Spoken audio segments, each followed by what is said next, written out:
Welcome to the Mind and Crip Theology podcast, hosted by Miriam Spies and Amy Panton, which come out of the Canadian Journal of Theology, Mental Health, and Disability. We both live and work on lands that have been homes and remain homes to the Mississaugas of the Credit, the Haudenosaunee, the Huron-Wendat, the Neutral, and the Ojibwe Chippewa peoples and other peoples who have cared for the land. We are grateful for the opportunity to live and work on this land and are mindful of the need to repair broken covenants. This podcast is an opportunity to model how faith communities can engage in theological and spiritual conversations around madness and cripness. If you need a full transcript, you can find our videos on our YouTube channel. We want to say before we begin that topics and conversations we are raising throughout our time together are often hard. They are hard for Mad and Crip people ourselves, and hard for our families and loved ones.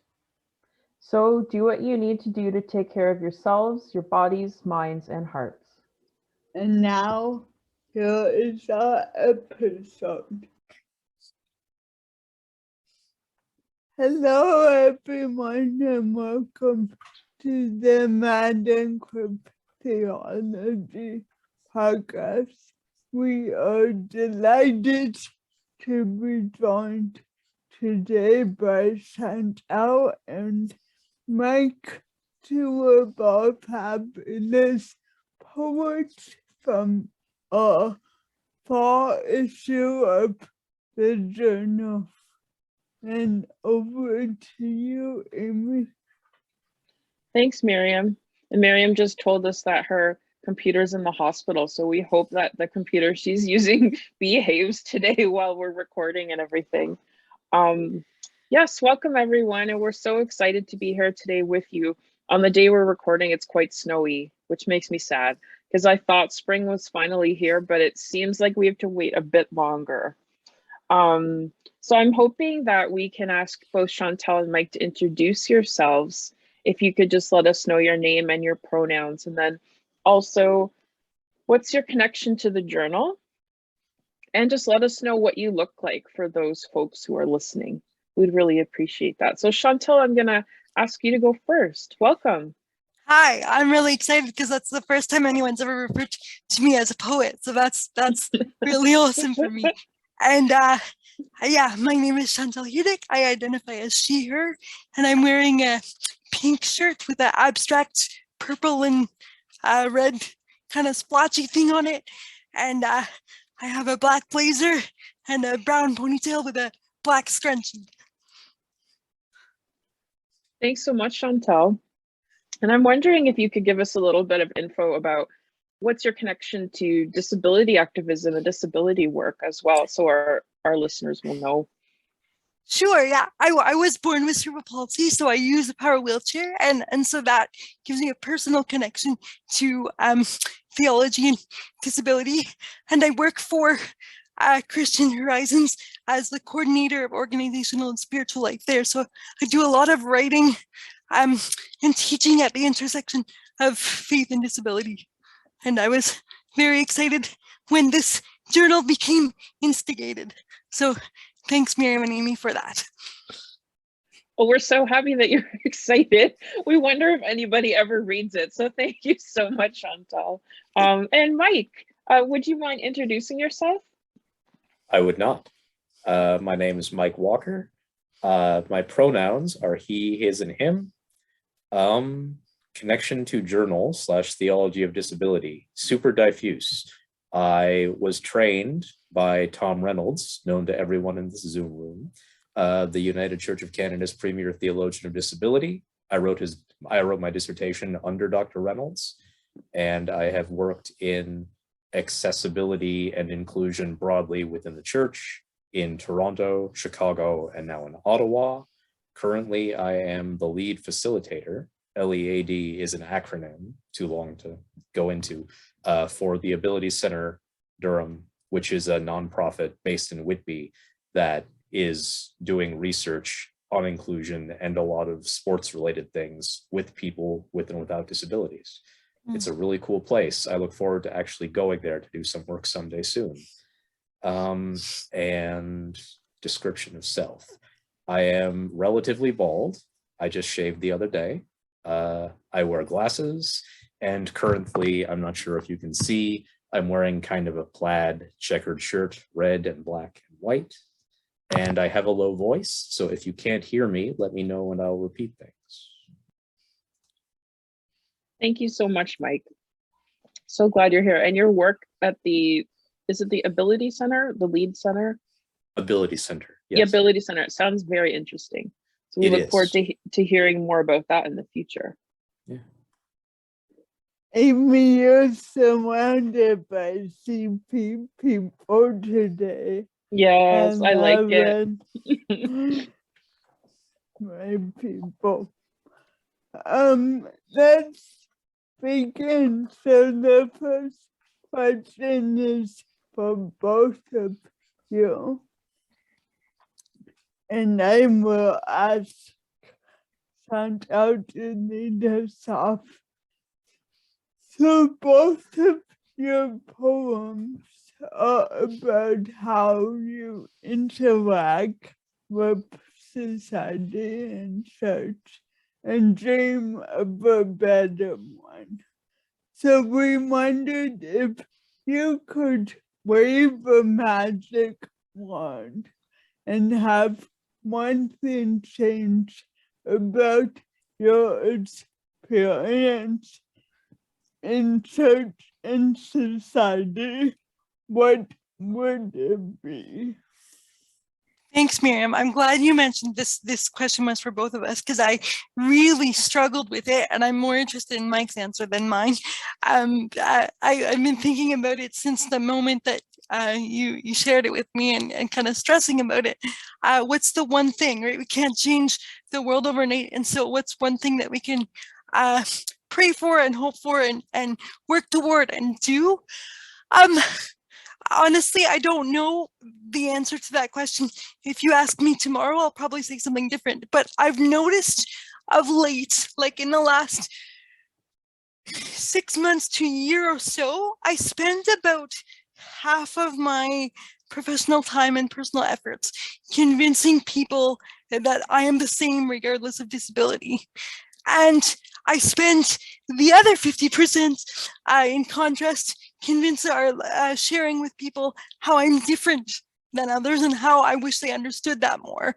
And so I feel like that split is a bit like erroneous and not very productive and kind of like changes from moment to moment.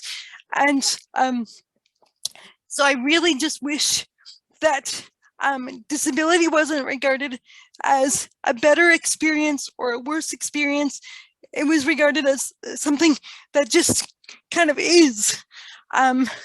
Yeah, I think there's people who think that my life is harder than theirs, and I think there's people who think my life is easier than theirs. And the truth is that I don't really know, because I don't have anything to compare my existence to, and neither does anyone else for that matter. So I just kind of, I wish that we practiced more empathy for folks rather than comparison of life experiences. No, thank you, social media. Yeah, that makes a lot of sense and sounds very familiar. And doing work now around that I'm different, but they're not different, but I am different, and this is why that matters. And it's a fine line to walk. I like that you said I'm different and this is why that matters. I think sometimes I forget the other half of that piece. Yeah. Yeah, thanks for that Thanks, nuanced perspective. I'll take it with thanks, Chantal. Mike, how about your magic wand?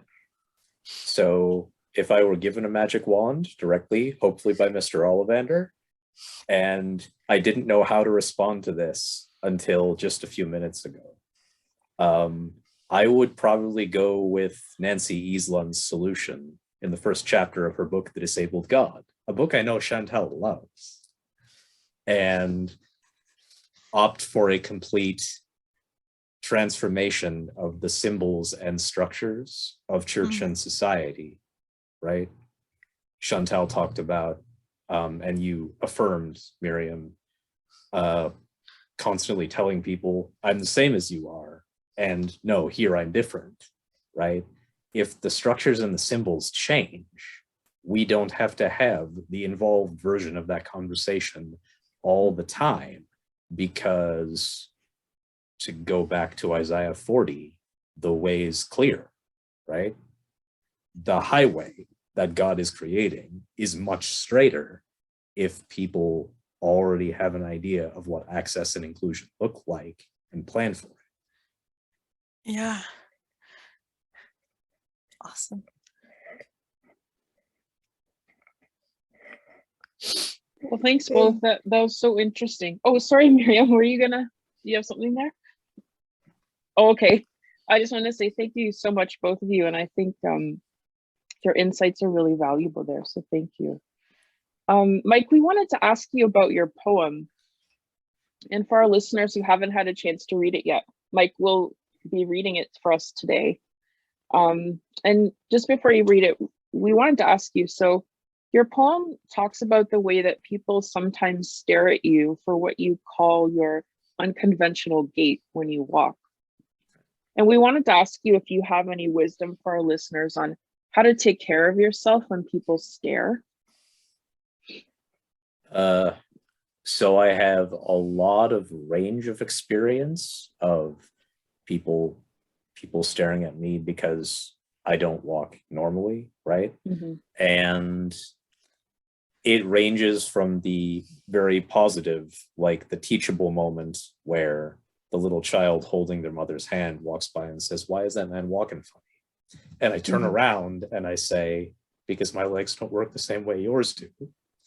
And I've also been called out by idiots who wear gold chains and black hoodies at Harvard and Spadina in Toronto, yelling at me from across the street, "Hey buddy, what happened to your leg?"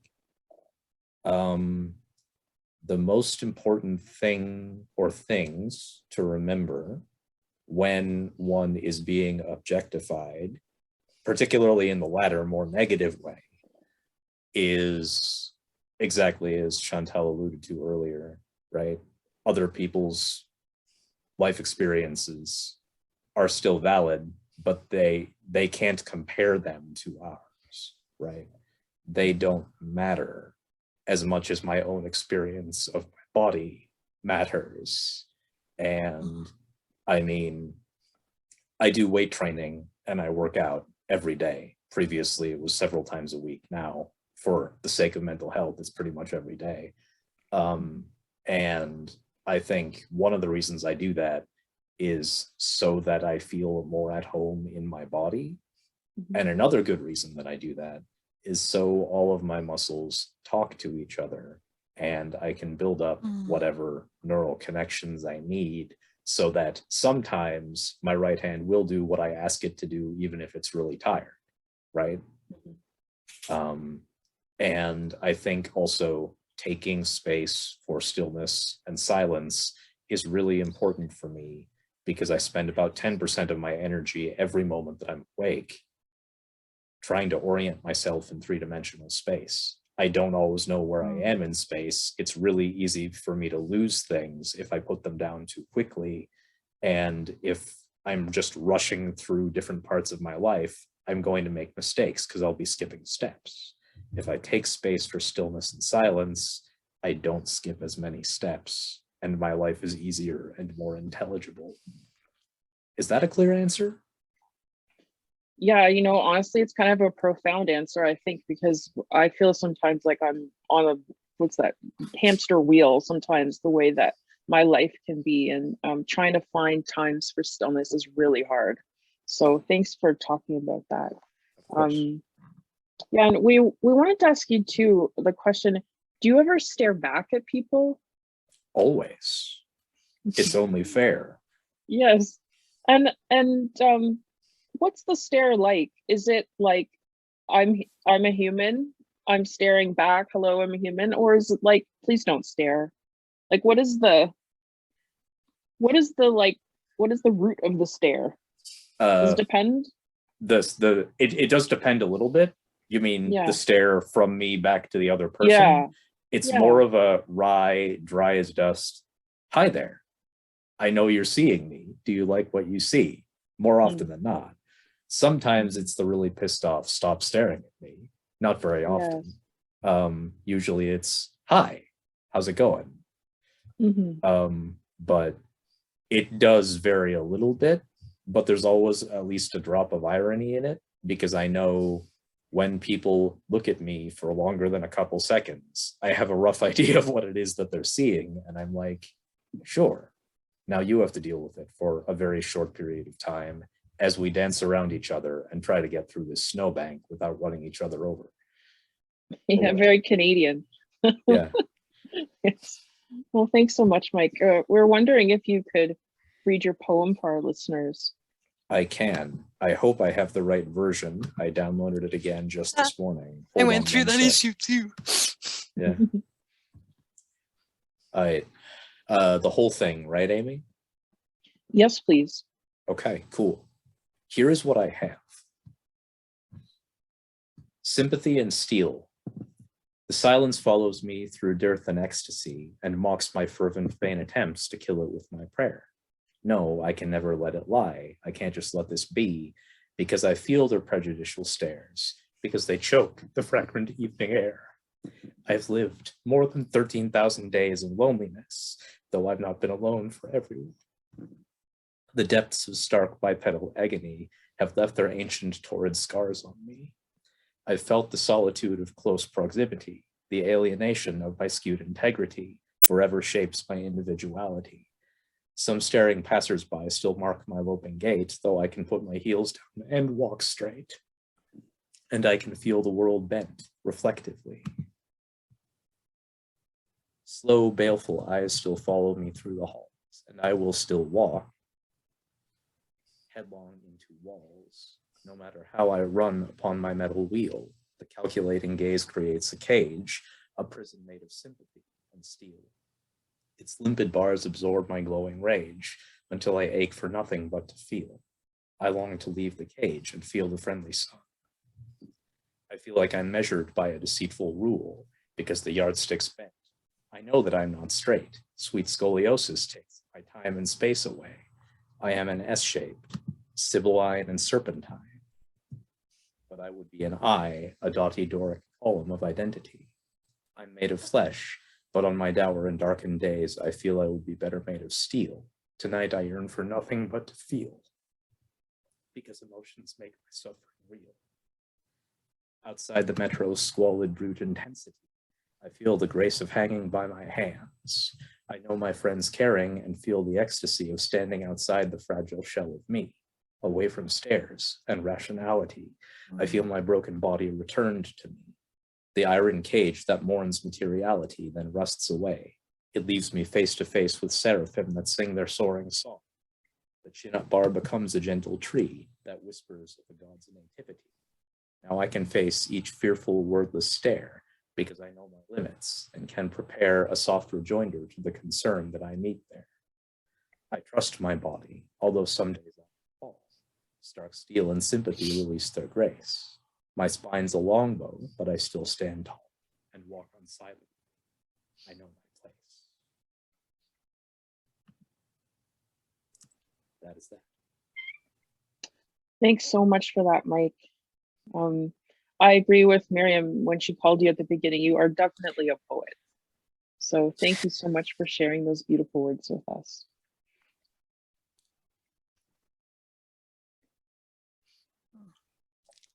Thanks. Yeah, I think like beautiful and heartfelt.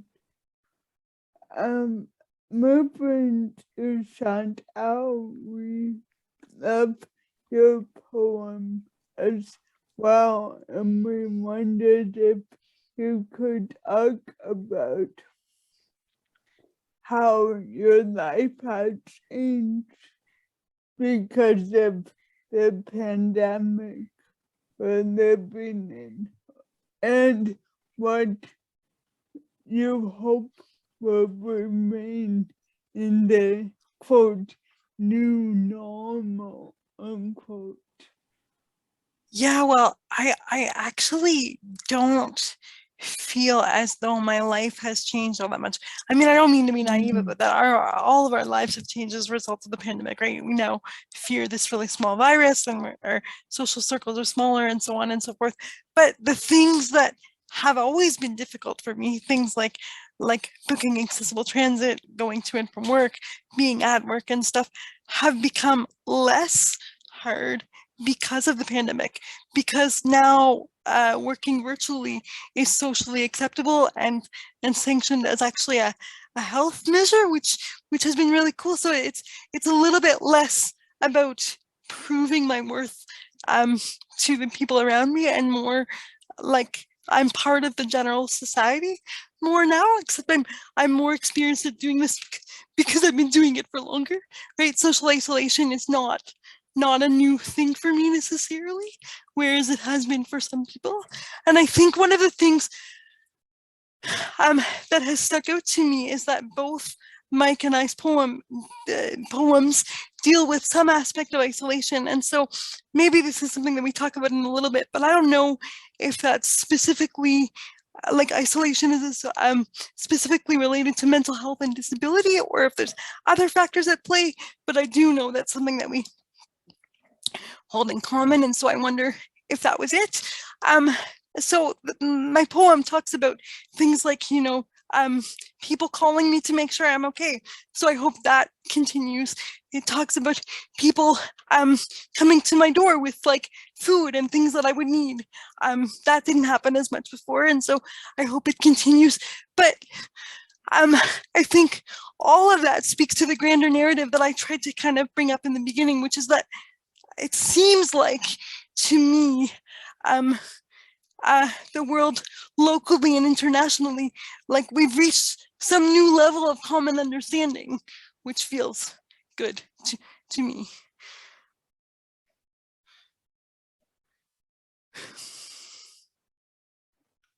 Yeah, thanks, Chantal. And Yeah, you're welcome. I wonder that common understanding of, is it of vulnerability or humanness or needs? Yes, and like, so vulnerability, humanness, needs, limits. Yeah. Should we keep going? Like, it's every aspect of daily life, I think. Yeah, and so I pray that continues to. Yeah. And also, just like for someone who relies on public transit and public accessible transit, which can be shoddy at best, like the fact that I can do everything virtually, and I don't have to wait and wonder if the bus is going to show up. Like, I hope I don't become a permanent recluse, but like, it feels good to save some of my energy for the things that matter. Exactly, not spend it all on Arguing with transit and hoping that they show up, and calling them when they don't. Yeah, I'm just going to interrupt for 1 second. Yeah, I haven't please. lived in Toronto for like almost 4 years now. I still have times when I'm ragey at the TTC. Yeah. And I think like somebody said to me, well, if you had an accessible van, that would solve your problems. And true, that would give like some kind of a freedom, but also that means that instead of like booking things and doing things independently, I'm like reliant on a chauffeur. So I don't think that's I don't think that's the answer either. I think the answer is that public transit needs to be reliable, whether you have a disability or not. Exactly. Yeah. Exactly, Chantal. Thank you. I feel like that's less artistic of me to say and more like systemic and social worky, but it is a part of my experience. So it's important. It's a huge part of mine, and not having to leave my house to do work has saved me hours and hours and hours of time and frustration. like to the point where I went to an orthopedic doctor for the first time in 2 years, and I said, so I think I'm less spastic in the pandemic. I think I have less spasticity. And he goes, no, that can't be, especially considering that, like now you have to worry about disease and all these. And I said, yeah, but like in my daily life, I'm worrying far less about moment by moment things. And so then I can't just speak anecdotally, right? So he tests it and he's like, actually, you're right. You are less spastic. Like, and like that, yes, like he should have validated my experience first off. But secondly, the research shows that like less social and emotional stress also causes less physical stress on the body. Exactly. Yeah. Which shows up far more if you're affected by CP, but probably shows up for everyone. Yeah. Exactly. Thank you, Chantal. Yeah. Thanks for all your affirmations. It's nice to be understood by people on the other side. And we wondered if Amy could read your poem. Yeah, so if I can just speak a little bit to that, is so as a new and kind of burgeoning poet and writer, it's funny to me that like I'm doing all of these writing things and then I get so stressed out about like public appearances because I'm like, but I can't read it, and that's primarily the thing that's expected of authors and writers and things, right? And so the way that I do creative work like this is I'll dictate it to my computer, and so yes, I'm writing it, but I'm not actually reading it off the page ever. And so this whole experience of being on the Theology, Mental Health, and Disability podcast has really helped me to like go a little bit further in the journey of not only like giving thanks to God for the skills and abilities that he's given me, but also accepting the limits of those and saying, you know what, this presentation of this poem, I can do it, and it can be rather like choppy, which is not necessarily a bad thing, or someone who can read it off the page can do it for me. And so I'm really happy to partner with Amy and all of you in that way. Interdependence. Which is something that I talk about and I preach regularly, but it's one thing to talk about it, and it's another thing to accept it, embrace it, integrate it, and so on and so forth. Exactly. Good. Okay. So yeah, I would love that, Amy. Thanks so much. Okay, thanks, Chantal. And for people who are watching this on YouTube, there is a cat on my head. So hopefully she will behave while she's up on my head. So, okay. All right, here we go. So this poem is called Advancing on the Road to a Barrier-Free Society Through Lessons Learned from COVID-19. Thousands of years ago, a Hebrew prophet wrote these words as a message from God to his people. Build up, prepare the road, remove the obstacles out of the way of my people. Isaiah 57:14.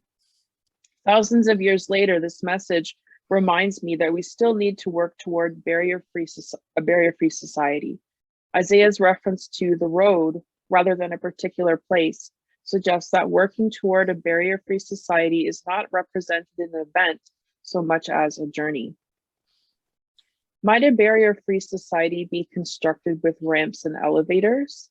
Somewhat, though not entirely. Might a barrier-free society be represented in materials that can be accessed through Braille, large print, or by electronic means for people who cannot see? Somewhat, though not entirely. Might a barrier-free society be represented through sign language, interpretation, a hearing loop, and good lighting for those who are deaf or hard of hearing and might lip read? Somewhat, though not entirely. Might a barrier-free society be represented in reduced sensory information for those who are overstimulated? Somewhat, though not entirely. Might a barrier-free society be represented in support for psychiatric survivors who experience a different reality? Somewhat, though not entirely. Might a barrier-free society be represented in more employment opportunities for people with disabilities and the ability to work virtually? Somewhat, though not entirely. If all these advancements are combined, a barrier-free society might be a possibility. As a person with a disability and an employee, I don't want anyone's pity, nor do I want employers or members of the community to accommodate me. To build a truly barrier-free society, we need to have empathy for one another and mutual understanding. Thankfully, God commonly turns mourning into dancing and brings joy out of tragedy. Pre-pandemic, few knew what I had to do the things that I wanted to. Whether I was going to the office, the church, a restaurant, or a movie, I would speak to a parallel transit employee for half an hour or more daily. I would call parallel transit at least once a week in advance, hoping for the chance to book my trip. Sometimes I would lose my grip. My ride was often more than half an hour late, and I had few options except to wait, all the while praying because drivers were not necessarily delayed. Sometimes they would completely forget to pick me up on their way. In the midst of the pandemic, I have been home on my own, yet throughout this time, I have felt far less alone. Thanks be to God for the ability to connect with my community virtually or by phone. One might think the practice of self-isolation or physical distancing might pose more barriers to connecting with community, but in many ways, the world seems more accessible to me. Now I can work, worship, and volunteer virtually anywhere. I can stress far less about how I will get there.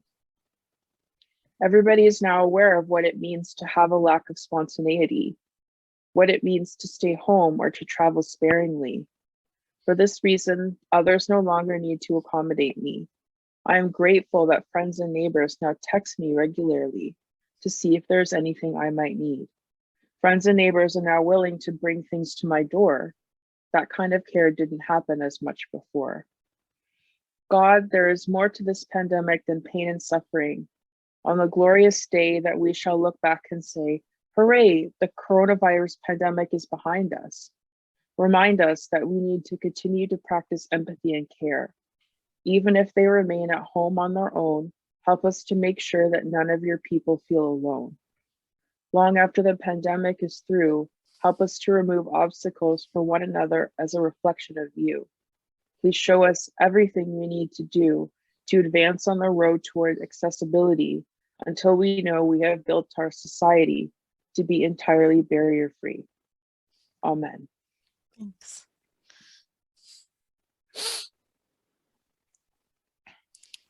Amen and amen to that. Thank you, Chantal. Yeah, I appreciated various nods and heads up, knowing that each of you could relate to different parts in different ways, and it's good. It's not just my singular experience, right? Like that. It feels good to not be alone in that way too. For sure. Over to Amy. Thanks, Miriam. So now is our favorite part of the podcast, where we get to listen to you both talk to each other about each other's work. And we're just wondering what questions you might have for one another, or if there's something that particular that struck you about the other person's piece. So maybe Mike, I'll ask you to begin. Sure. I really like the straightforwardness of your poem, Chantal. And I noticed as I was listening just now, both you and I use a lot of polysyllabic words that all end with the E sound, like, you know, employee, integrity, all of those sorts of things. And they kind of bounce off each other. And I think that's a really good device for you and for me. And I really appreciated the turn back to God in the last stanza. When the coronavirus is behind us, remind us to act with empathy, right? To have empathy for other people. That's super important, because you just spent like a page and a half describing your experience, partly of being frustrated with transit. And I really appreciate how direct that is. And yeah, I think there are other metaphorical ways of dressing it up, but I appreciate how straightforward you've made it, because I felt when I first read it that it would be a really effective sermon. And I assume you've already used that sort of thing as fodder for sermons and other talks that you've given as a disability advocate. That's So funny. I expect that you could expand that. That's all. Yeah, thanks, Mike. Well, I don't preach much, but maybe I should, maybe I could, and so I will keep that in mind the next time that gets asked of me. I have used it in a couple of different speaking engagements and stuff, but so this poem, I wrote it maybe back in like August or September and submitted it to the journal in October, and then November, December, we were kind of talking about doing the podcast together, and I was kind of scared because at that point, you know, like the pandemic looked so good, and we weren't worried about Omicron yet, and I was like, oh no, this is going to be totally irrelevant. Not that I'm glad the pandemic has come back. That's not what I'm saying at all. But like the when the pandemic is behind us, like it's not behind us yet, but it's going. And so like for me, a big part of living life as a Christian, as a faithful person, is to think, okay, so like of the hard experiences I've been through, what's left, right? What can I use? What are the diamonds in the dust here? And so those were them for me. The fact that like now volunteering is possible, working virtually is possible, like connecting with humans is possible in different ways. Yeah. And Chantal, did you have anything for Mike that you wanted to share with him about his poem? Yeah, I do. I really appreciated the vividness with which you described the impact of people staring at you. You say it chokes the evening air, and I think in your poem I saw at least two things. I saw you calling people to account, and then like the people who stare at you to account, and then I also saw you calling yourself to account in a way of saying like it begins with me, right? And so I'm wondering if you can share with me and maybe other listeners. I don't think I'm as far along the journey of self-acceptance as you might be, and so kind of where that comes from, or like what you would recommend to someone that needs to be more accepting of their bodies and their selves, sibylline and serpentine and all of that. Yes. Thanks. I really appreciate that. I had not noticed that sense of my own personal responsibility that you just pointed out in the poem, but I think you're right. Self-acceptance, where does it come from? The really truthful answer is that it comes from 12? How many? most of 10, most of a decade of cognitive behavioral therapy. My second therapist in Toronto, noticing that I still had a number of boundary issues and was still really anxious about things that are actually fairly normal, to use a bad word in our community, for most people.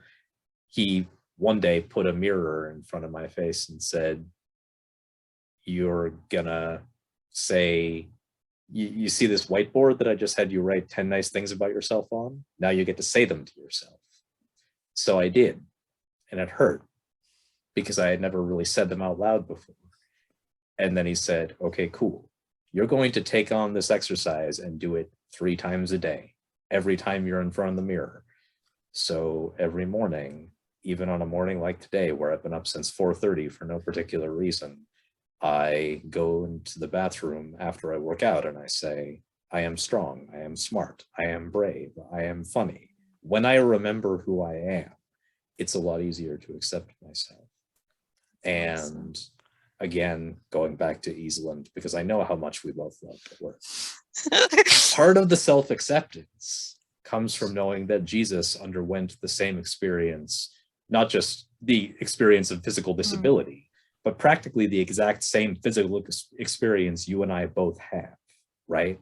Because he has nails put through his hands and his feet, so he can't walk normally or properly. And he would probably struggle to eat a piece of broiled fish, right? But he does both of those things. He walks through walls in the latter half of John, right? So Yeah. he has not only undergone an experience of disability, he's gone through the exact same experience with which you and I are most familiar. So since he's borne that burden for me and for us, there is no reason that I should not accept myself, because I don't have holes in my hands, even though one of them doesn't work properly. And I don't have holes in my feet, even though neither of them have the same kind of sensation my left hand does. It's a lot easier to accept myself when I know that Jesus accepts me and understands my experience. Yeah.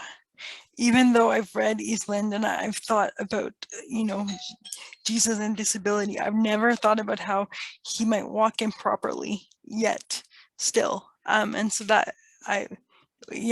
that's really cool. Thank you for that perspective.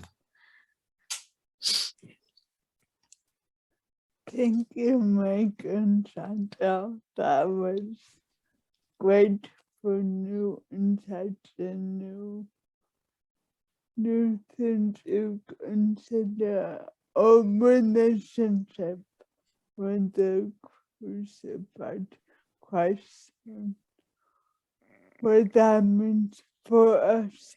And that leads into our final question, which is around how do we care for ourselves, for our souls, while we do this intensely personal work. It's not distant from our bodies. So talking into a mirror and naming all the things you love and God love about you is one way we do that. Yeah, I'm gonna adopt that. So thanks, Mike. Other ways you take care of yourself and your spirit in this work. Listening to intense amounts of Soundgarden, Jane's Addiction, U2, Stone Temple Pilots. I could go on for an hour. Lots and lots of really good music, most of it with loud guitars. Watching a lot of really creepy shows like Criminal Minds and Homeland, and things that get the rage out in other ways. And making sure that I have actual social support that's not just on Facebook, like Chantal says. It's useful, but it's a lot like looking in an inverted mirror. in that same way that we were just talking about, because it only reflects the parts of yourself or other people that they want you to see. Whereas if you're talking to someone on the phone or face to face with them, it's a lot easier to be real and or vulnerable. Go Yeah. ahead, Chantal. So I never would have thought of Soundgarden and Criminal Minds as self-care, but I will now, because I like all of those musics that you mentioned and all of the shows that you mentioned, and I watched them and I listened to them all. So I'm with you there. And I think one of the things that attracts me to the art form of poetry is I think in social conversations and in public speaking, or like any kind of dialogue with humans, as a motivational quote unquote speaker, I'm trained to be uplifting and encouraging and you know, and this is what's good about it. And yeah, you know, like the big finish, so to speak, the grand finale. And I think poetry allows me to be a bit more honest with myself. And so I've written a total of 3 poems in my life, shared 2 of them so far. And like what's, I think, I never start writing a poem with the intention of like, I'm going to share this with someone. But then when I do, so far, like 2 out of 3, hopefully 3 for 3 at some point, they've been really well received. And so maybe like poetry is in some way teaching me to be honest with myself, and then sharing it with other people is the building the bridge to be honest with other people. So like honesty and vulnerability is self-care, provided that others receive it in a compassionate, loving way. Yeah. Definitely. Thank you, Mike and Chantal. My pleasure. Hopefully Mike's too. Yeah, this was very helpful. Thank you. So we wanted to ask if there's any other things you want to just tell our listeners as we're wrapping up today. Are there any last thoughts you might want to share with us? Is there anything, Mike? People who are listening to this podcast should go out and donate to any Ukrainian organization they can, because Russia's invasion of Ukraine is an act of war, and war creates disability. And I don't really want more people to have acquired disabilities than absolutely necessary. Yeah, and I was watching the news the other night, and there was a volunteer psychologist who was working with some refugees, and he said so many people literally just can't even talk right now. They're so traumatized. So our prayers definitely are for Ukraine right now.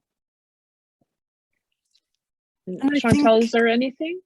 yeah, I will second the global perspective and the recognition that you know, we are not in war. We are in a position of privilege, and we need to do everything that we can do to share that and to love people across the world. And that's more possible now than it's been ever before.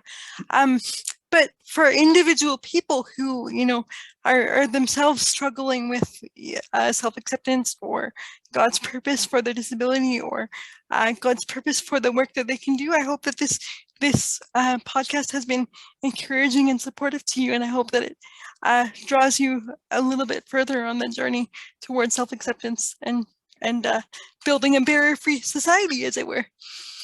So thanks. Yeah, I would love to I hope Miriam agrees with me. I would love for us to come back at some point and do a whole podcast on the journey of self-acceptance. That would be so interesting. And I think, I hope our listeners would agree that that would be such a good topic for us to circle back to. So maybe we could do that sometime in the summer together. I would love that. Sign me up. Yeah, cool. Okay, well, thank you both so much for taking your time today to be with us and for sharing your stories with our listeners and your beautiful poems. And we look forward to having you back hopefully in the summer to talk about this journey of self-acceptance thing. So Thank you so much. Good to see Thanks very everyone. much for having me. Take care. See you later. Bye.